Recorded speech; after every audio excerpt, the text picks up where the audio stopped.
Alors, que signifie la participation dans l'agenda Femmes, Paix et Sécurité? Et quel est le lien entre ce programme et le contrôle des armes ainsi que le désarmement? Accroître et améliorer la participation des femmes dans la prise de décision en matière de paix et de sécurité est l'un des principaux objectifs de l'agenda de la FPS Femmes, Paix et Sécurité. Les femmes ainsi que les hommes ont le droit d'avoir un impact sur les choix et les décisions qui affecteront leur vie. Cependant, lorsqu'il s'agit de s'attaquer au problème des armes, les outils qui façonnent la guerre, nous sommes heurtés à une déconnexion. La participation des femmes est toujours peu significative, car elles sont nettement sous-représentées dans les discussions sur le contrôle des armes. Des consultations avec les anciens des villages, aux négociations internationales, tous les niveaux de prise de décision en ce qui concerne les processus de contrôle des armes et de désarmement sont encore dominés par les hommes.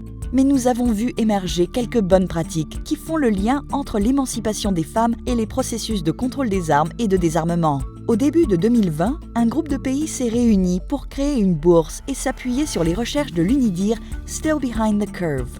Ces derniers proposent un parrainage et un programme de formation pour les femmes diplomates participant aux négociations sur la cybersécurité.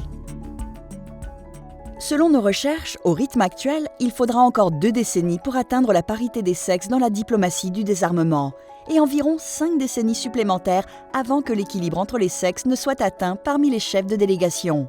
Il est clair qu'il ne s'agit pas seulement d'augmenter le nombre de femmes qui participent, mais d'assurer que les diverses voix et préoccupations sont prises en compte, que les femmes sont en mesure d'avoir un impact sur les résultats des décisions et que nous créons une culture institutionnelle plus inclusive en matière de contrôle des armes et de désarmement.